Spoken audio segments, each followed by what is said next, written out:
Subscribe करें और bell दबाएं ताकि कोई खबर रह न जाए।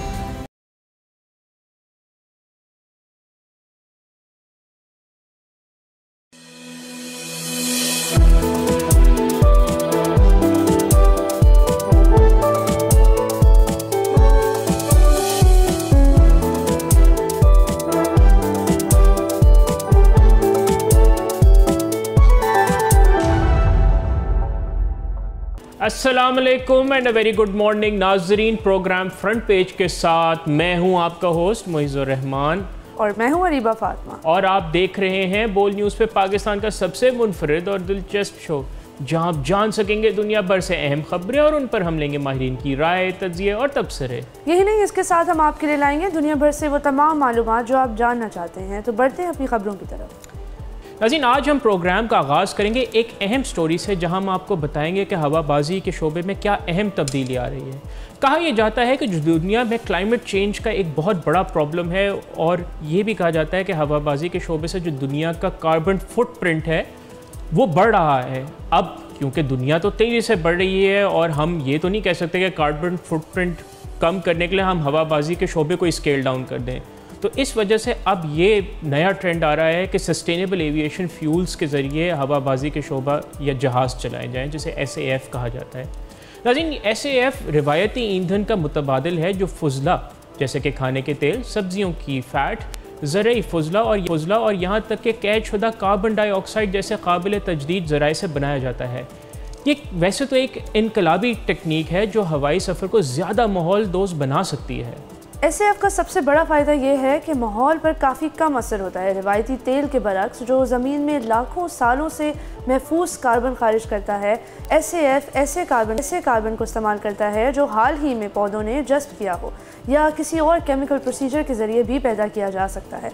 माहिरीन के मुताबिक माहौलियाती नुक्ता नज़र से ये दिन और रात के फ़र्क की तरह है, मतलब कि रिवायती तेल को इस्तेमाल करना और SAF को इस्तेमाल करने में बहुत ज़्यादा फ़र्क है। नज़रिया ये है कि SAF से पैदा होने वाला कार्बन डाइऑक्साइड ज़ीरो होता है तकरीबन। नाज़रीन, लेकिन अफसोस की बात यह है कि अभी तक हवाबाजी की सनत इस टेक्नोलॉजी को अपनाने में काफ़ी सुस्त रवि का शिकार है। क्या आप जानते हैं कि यूरोपीय यूनियन में अभी सिर्फ 0.05% ईंधन ही पायदार है। ये बहुत कम है, ख़ास तौर पर उस वक्त जब दुनिया भर में हवाई जहाज़ों की तादाद अगले 20 सालों में दुगनी हो जाएगी। बड़ी कंपनियां इस मसले को नज़रअंदाज कर रही हैं। डेफिनेटली एयरलाइंस ने 2050 तक नेट ज़ीरो तक पहुंचने का वादा किया है। इसका मतलब है कि वो चाहती हैं कि 2050 तक उनकी जो कार्बन एमिशंस हैं वो तकरीबन ज़ीरो हो जाएं, लेकिन इनकी कारकर्दगी इस वादे से बहुत दूर है। हमें याद रखना चाहिए कि जबकि हाइड्रोजन पावर और बिजली से चलने वाले हवाई जहाज़ मुस्तक़बिल में मुमकिन होंगे, इनके सामने अभी भी बहुत से चैलेंजेस हैं। हाइड्रोजन पावर को ज़्यादा प्रेशर के थ्रू गैस में तब्दील करके इस्तेमाल किया जाता है, इसीलिए उसको बहुत या तो गैस के फॉर्म में रखा जाएगा या फिर एक ठंडी माया के तौर पे रखा जाएगा, विच इज़ टू से कि लिक्विफाइड हाइड्रोजन की फॉर्म में रखा जाएगा। अब इस किस्म की ज़ख़ीरा अंदोज़ी में और उसकी फराहमी में बहुत सारे लिमिटेशंस आ जाते हैं। बिल्कुल, और नाज़रीन, इसके बावजूद कुछ कंपनीज़ SAF के साथ तजुर्बात कर रही हैं। मिसाल के तौर पर जो बरतानिया की एक एयरलाइन है वर्जिन अटलांटिक ने हाल ही में फुजला की फ़ैट और पौधों की शक्कर से बने हुए 100% SAF के साथ एक परवाज़ मुकम्मल की। इसी तरह मुत्तहिदा अरब अमारात और दुनिया की बड़ी एयरलाइंस में से एक एमिरेट्स ने भी 100% SAF का इस्तेमाल करते हुए एक एयरबस 380 की डेमो फ्लाइट की। नाज़रीन, एयरबस 380 दुनिया का सबसे बड़ा जहाज़ है। ये ईंधन रिवायती ईंधन के मुकाबले में कार्बन के अखराज को 85% तक कम कर सकता है, लेकिन ये काफ़ी नहीं। बड़ी कंपनियों को इस टेक्नोलॉजी को तेज़ी से अपनाना चाहिए। बरतानिया के SAF के मैंडेट ने इस तब्दीली को लाने की काफ़ी कोशिश की है और अगले साल उनके तमाम जेट ईंधन तकरीबन 2% एटलीस्ट SAF पर होंगे। यहाँ ये भी बताना ज़रूरी है कि चाइना ने इनफैक्ट SAF बहुत पहले ही इंट्रोड्यूस कर दिया था। 2011 में चाइना की पहली SAF की परवाज़ उड़ी थी और उनके इस साल के मैंडेट के हिसाब से 2024 और 25 में वो कम से कम 12 ऐसी परवाज़ें उड़ाने का प्लान कर रहे हैं, जो टोटली SAF के को यूज़ कर रही होंगी। यूरोपीय यूनियन और अमेरिका भी SAF की पैदावार को बढ़ाने के लिए मुख्तलिफ इक़दाम ले रहे हैं, लेकिन ये काफ़ी नहीं है। बड़ी कंपनियों को जिम्मेदारी समझनी चाहिए, स्पेशली क्योंकि क्लाइमेट चेंज एक बहुत बड़ा इशू है और इस टेक्नोलॉजी का सरमायाकारी भी बहुत ज़रूरी है। You're absolutely right on the money, Areeba. और मैं यहाँ ऐड ये करना चाहता हूँ कि पायदार हवाई ईंधन हवाबाजी के लिए एक उम्मीद अफजा इक़दाम है, लेकिन बड़ी कंपनीज उसे नज़रअंदाज कर रही हैं। अगर वो सही तरह सरमायाकारी करें और इस टेक्नोलॉजी को अपनाएं तो हम करीब मुस्तकबिल में ज़्यादा पायदार तरीके से सफ़र कर सकेंगे। लेकिन अफसोस की बात है कि वो अपने मुनाफे को माहौल से ज़्यादा अहमियत दे रही हैं।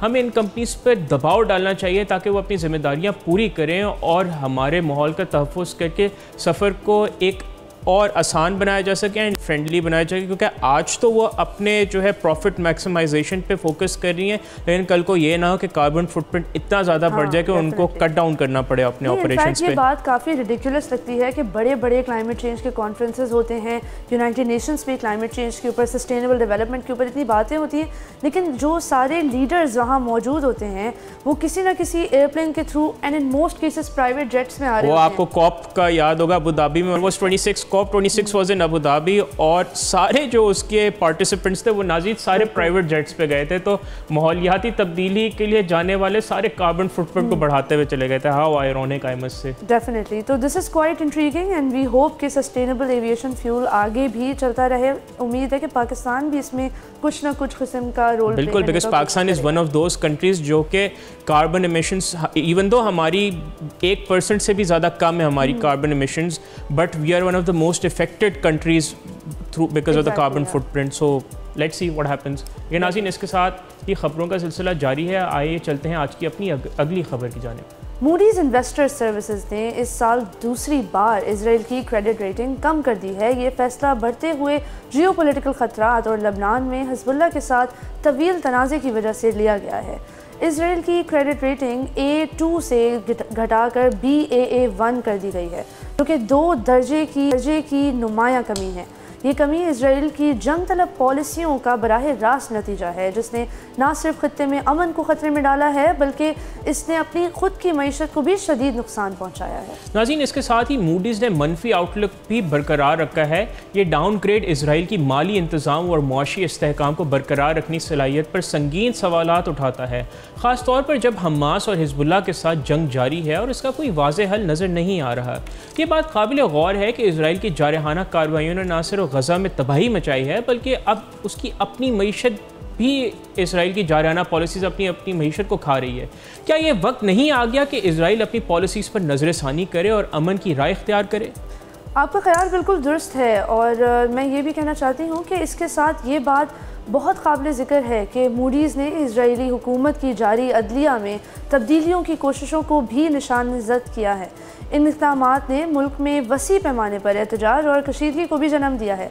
ये तमाम वाक़यात सरमायाकारों और मालियाती मार्केटों के लिए बहुत ख़तरे की घंटी का बायस हैं। इजराइल की इकनॉमिक सिचुएशन को देखते हुए यही ख्याल आता है कि इजराइल की हुकूमत अपने ही शहरियों के खिलाफ खड़ी है। नाज़रीन, इस डाउनग्रेड का मतलब यही है कि इजराइल को अपनी कर्ज की अदायगी करने के लिए ज़्यादा सूद अदा करना पड़ेगा और गैर मुल्की सरमायाकारी में नुमायाँ कमी आएगी। इकोनॉमिस्ट खबरदार करते हैं कि रेटिंग में ये कमी और इजरायली इकॉनमी की जो सिचुएशन है उससे नज़र आता है कि GDP ग्रोथ काफ़ी सुस्त हो गई है, सरकारी ख़जाने पर दबाव बढ़ गया है और मालियाती खसारा भी बढ़ रहा है। ये सब खित्ते में जारी सिक्योरिटी चैलेंजेस की पेश नज़र हो रहा है। मूडीज़ का कहना है कि इजराइल की मईशत 2024 में सिर्फ 0.5% बढ़ेगी, जो कि पिछले साल की 4% की एस्टिमेशन से बहुत ज़्यादा कम है। ये अदाद शुमार बताते हैं कि जंग की कीमत सिर्फ फ़ौजी अखराजात तक महदूद नहीं है बल्कि उससे आगे बढ़कर लोगों की रोज़मर्रा की ज़िंदगी पर भी अब गहरा असर डाल रही है। इजराइल की वज़ारत ख़जाना ने इन तनकीदों को मुस्तरद किया है और वो कहते हैं कि मईशत मजबूत है और अदलिया में इस्लाहात तवील मुद्दती इस्तेहकाम के लिए ज़रूरी हैं। ये वैसे बात कुछ सुनी सुनाई नहीं नज़र आ रही कि अदलिया में जो इस्लाह कुछ स्टेबिलिटी के लिए ज़रूरी हैं। खैर, इस पर हम आगे बढ़ते हैं, लेकिन नाज़रीन, मूडीज़ का फैसला जाहिर करता है कि आलमी माहौलियाती इदारे हुकूमत की सलाहियतों पर शकूक रखते हैं। ये वाज़ेह है कि इजराइल की हुकूमत हकीकत से आंखें बंद कर रही है। 7 अक्टूबर को हमास के हमले के बाद शुरू होने वाली इस जंग में अब हिज़्बुल्लाह भी शामिल हो गया है। मूडीज़ के मुताबिक इस तनाज़े से निकलने की कोई हिकमत अमली ना होना और हिज़्बुल्लाह या ईरान के साथ मज़ीद कशीदगी का इम्कान इसराइल की क्रेडिट वर्थीनेस के लिए नुमायां खतरात पेश करता है।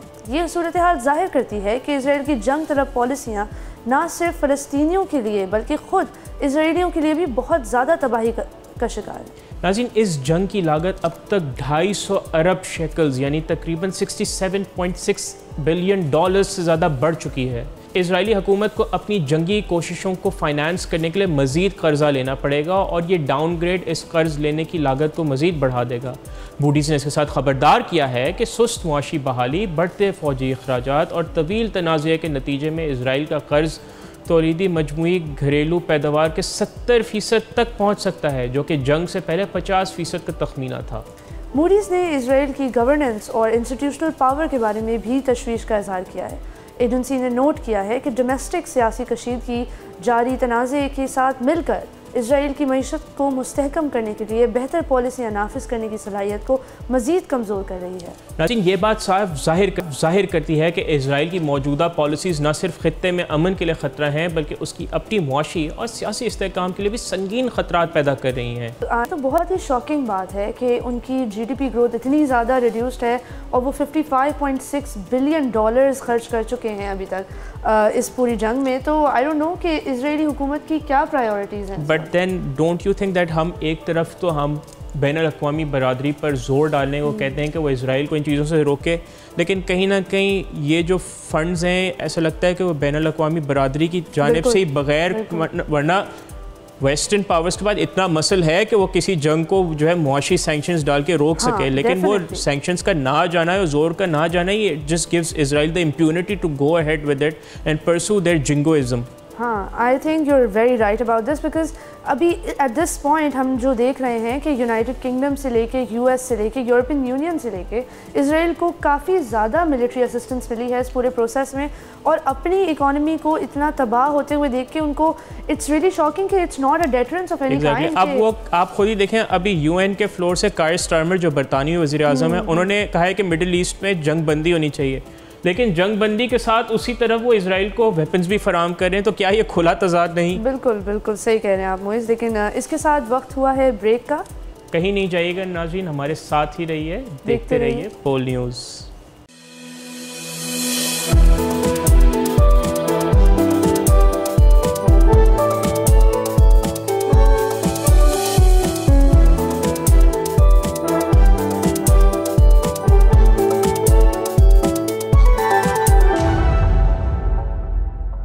Welcome back to front page. अच्छा, ब्रेक से पहले हमने डिस्कस किया किस तरह सस्टेनेबल एविएशन फ्यूल्स आ रहे हैं या आने चाहिए, और मूडीज़ ने जो इसराइल के बारे में एक तशवीशनाक रिपोर्ट दी। अब हम चलते हैं आज की डिटेल स्टोरी की जानिब, and no surprise it is about what happened in Lebanon जब हिजबुल्लाह के कायद हसन नसरुल्लाह शहीद कर दिए गए। लेबनान के दारुल हुकूमत बैरूत पर होने वाले एक हवाई हमले में हिजबुल्लाह के रहनुमा हसन नसरुल्लाह शहीद हो गए हैं। ये इतला इजरायली फ़ौज और लेबनानी ग्रुप दोनों की दी गई है।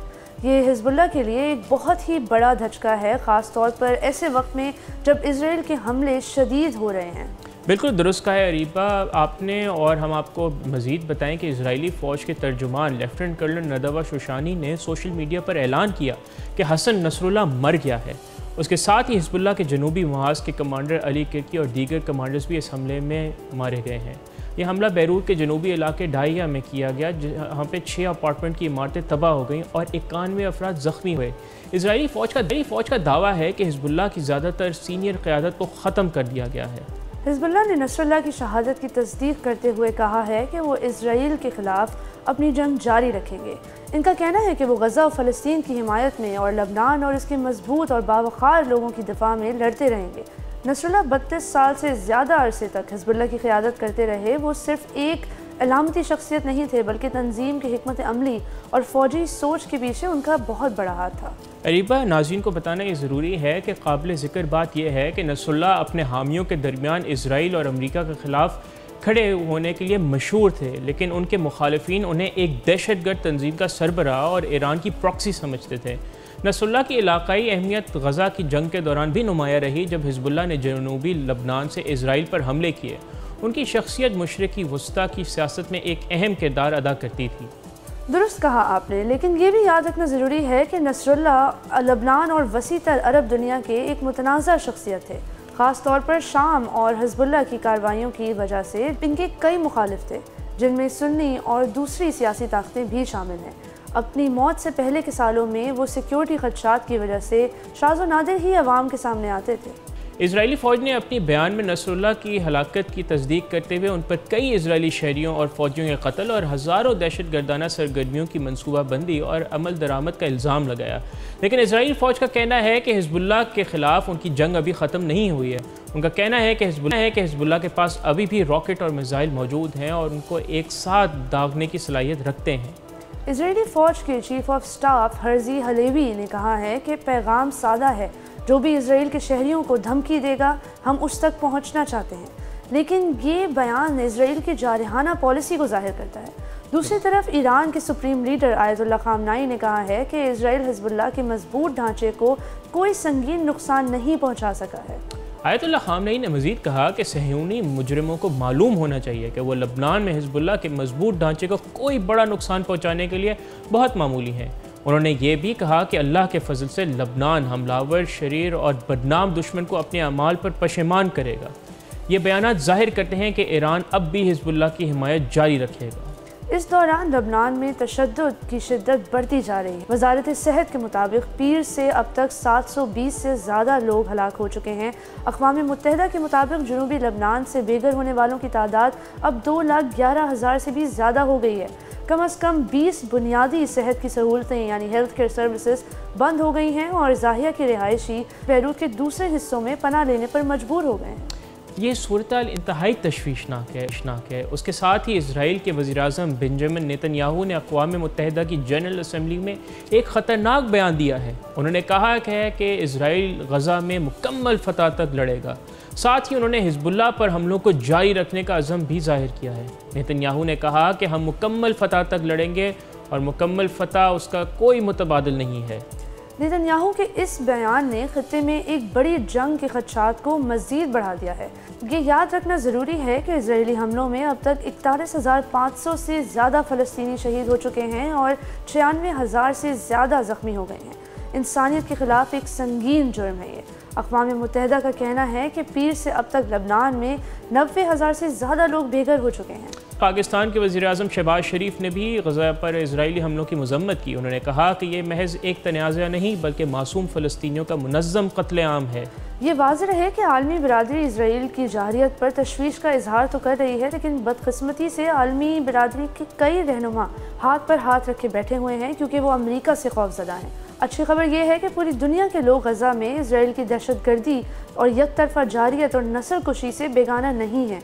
दुनिया भर के लोग अपने लीडरों पर इसराइल को असलहा फ़रोख्त करने की मज़म्मत, पाबंदी और बंद करने के लिए दबाव डाल रहे हैं। इससे ज़्यादा अमेरिका इन पर खामोश रहने के लिए दबाव डाल सकता है। लेकिन क्या नेतन्याहू जैसे खूंखार और जंगी मुजरिम के ज़ेर क़यादत इजरायली फ़ौज से कोई किसी और किस्म की एक्सपेक्टेशन रखी भी जा सकती है? हमें अमन की राह तलाश करने की ज़रूरत है, वरना पूरा ख़ित्ता एक बड़ी जंग की तरफ जा सकता है। नसरुल्लाह की शहादत के बाद लबनान के लोगों के लिए एक नया मुश्किल वक्त है, ख़ास तौर पर उनके लिए जो मज़ाहमत पर यकीन रखते हैं।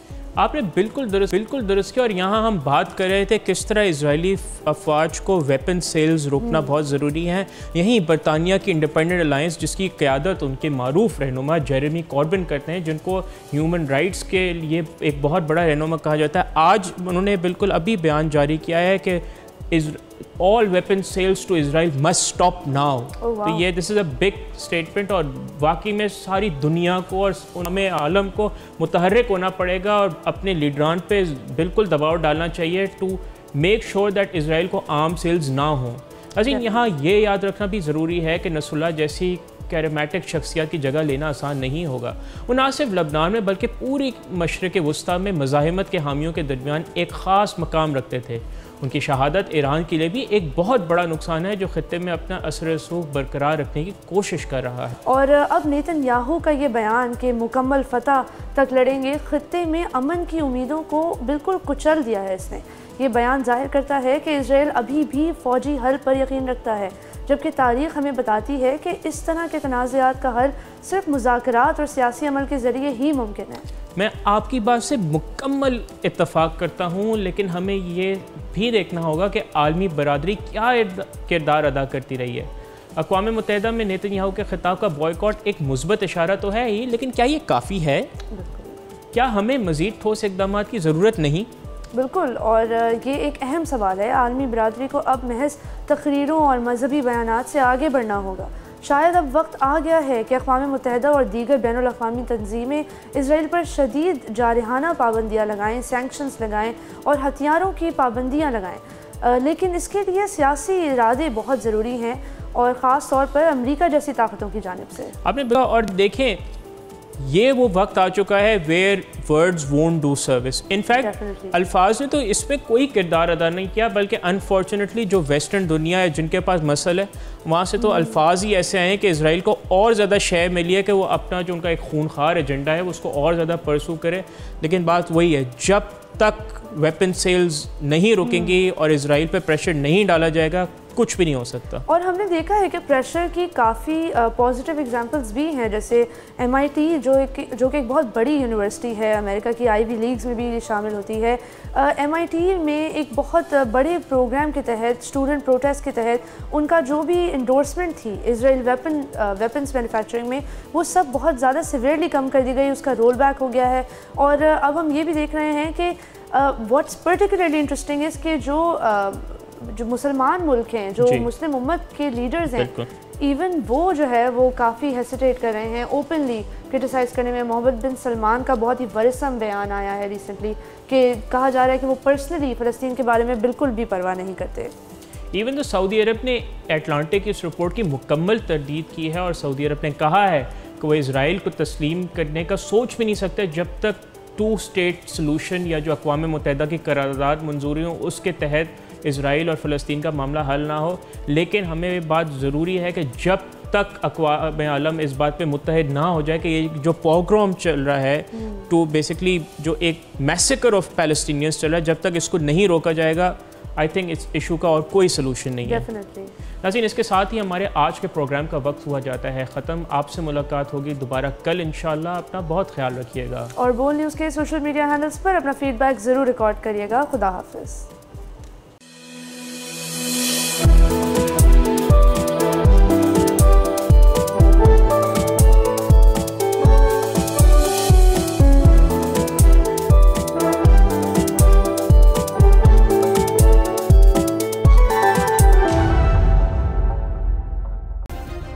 सब्सक्राइब करें और बेल दबाएं ताकि कोई खबर रह न जाए।